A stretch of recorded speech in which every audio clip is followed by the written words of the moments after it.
Hello YouTube, this is Westside Rail Fan 41, and I just wanted to talk about some different things that have happened on my layout recently. As you can see here, haven't spruced up too much. This is pretty much on a rail, and you see I have some new intermodal cars. These are Atlas. Batteries just for weight for the moment until I get some containers to put in here.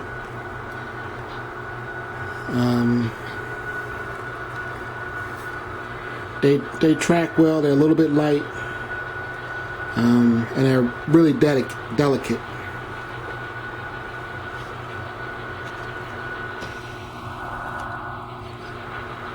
I don't know if I can get it to focus. Different parts on here are really prone to damage.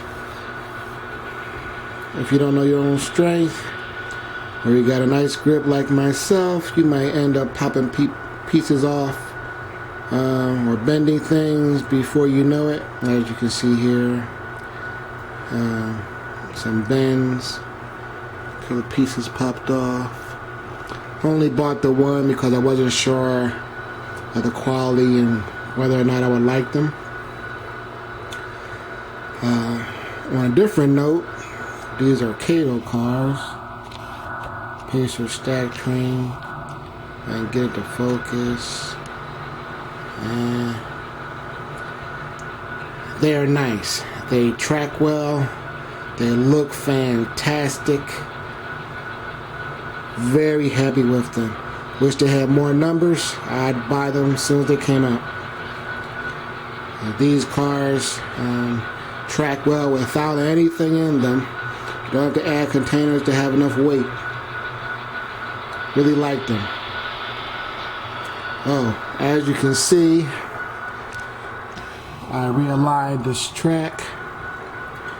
It used to go straight around in a straight arc, and now it has a little S-curve-ish type feel to it. Wanted to have some space away from the yard tracks, so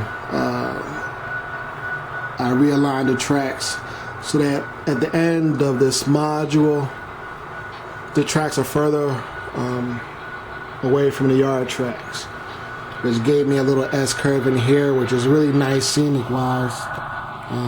Nice to look at. Here's another new acquisition. Athearn Genesis Rio Grande SD70 Ace UP 1989. I'm a big Rio Grande fan, so had to get it. And in line with that, I had to get the Western Pacific unit as well. Another Athearn Genesis SD70 Ace. So, I like the way they sound. They run smoothly. No grinding of the gears. The detail is wonderful. The paint is impeccable. Really good job by the folks over at Athearn. Here you see, just curving around the layout. Nothing new in this particular area. Some Catalyst cars. Exact rail, really like those. Of course, my coal train UC and NCUX coal cars by Walthers. Really like those. I really love this color scheme. Have them being pulled by my Superfleet Santa Fe Dash 8s from Atlas. Now you'll see I have my auto racks here. Now mind you, this whole layout, the premise is it is servicing a Chrysler auto assembly plant. Of course, this is freelance. It's all fictitious, but in any case, I got another two joined auto rack cars, bi-levels, or to go along with the other two that I originally had. So now I have a total of 4 of them. So that's good. I added another turnout here. Another spur I want for I want to have automotive paint thinner cars parking here. So that's the idea. So the switch works in conjunction with the next curve switch right here. These two throw it together. Works really nice using tortoise switch machines and NCE switch 8 stationary decoders. All my switch machines are activated via NCE switch 8 stationary decoders, or by some product by the makers of the Wabbit turnout switch machine controller. So, and here's my favorite part of the layout. This is the intermotor yard that services my auto assembly plant. As you know, or may not know, now a lot of the automotive industry, they don't have straight train service to supply parts. They have just-in-time delivery, and a lot of the plants, especially the more modern ones, use intermodal traffic or trucks to bring in their supplies. So that's my premise here.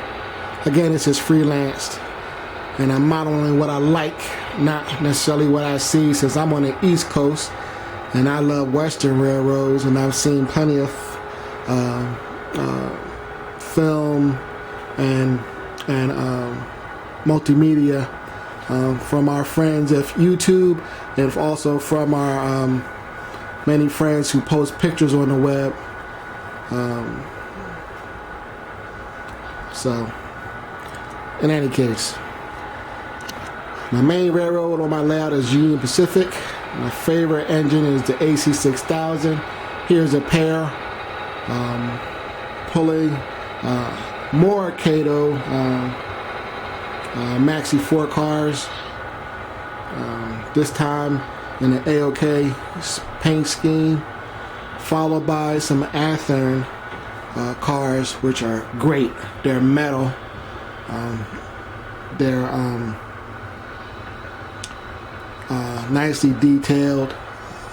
Only problem I've run into is if they derail and you actually bump some of those nice detailed parts, they may pop off, and you may have a hard time finding them because they are fine in structure. So I'm in the midst right now of putting in the motors for the remainder of my switch machines that don't have them yet, like this switch machine right here, or this switch here, this turnout, and my double slip switch doesn't have the motors yet. That's 3 to do. I put this switch in since I think the last video, and it has a switch motor in it, which is in sync with this switch machine. So when I throw one, the other throws as well. So when this goes to the diverging position, this one also goes to the diverging position, which makes sense.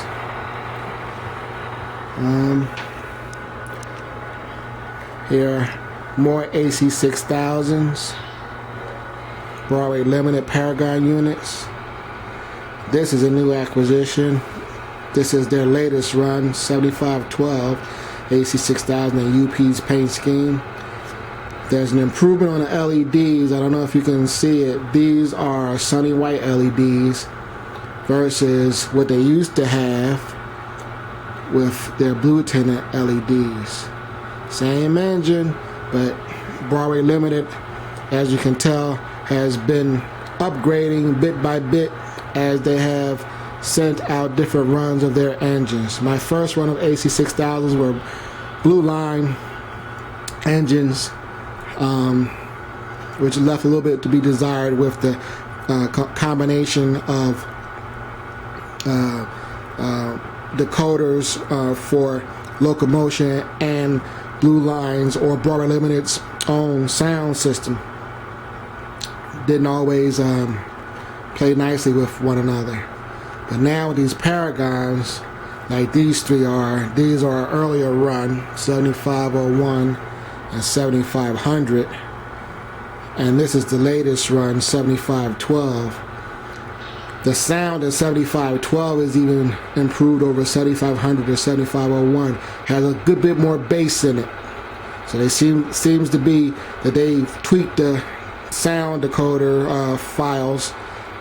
It sounds better. And here's another acquisition. This is a Intermountain ST40-2 in Canadian National. It has a Soundtrax non-sound decoder in it, and it's wonderful. It runs smoothly. I like the lights. I wish the dish lights were a little bit better, but at some other point when I'm not running my mouth, I'll show you these things running and you'll get an idea what I'm talking about. And okay, here are two more switch machines that need to have tortoise switch motors mounted to them. That's in the works. And the last two right here, switch machines, they need to have tortoise switch machines mounted to them. Once I mount those, all the switch machines on my layout, switch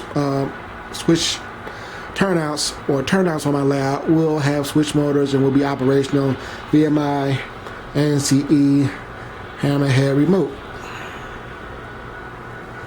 Okay, fellas and ladies, this is all I wanted to present for the moment. I've talked enough as it is. I will see you next time. Westside Rail Fan 41 out.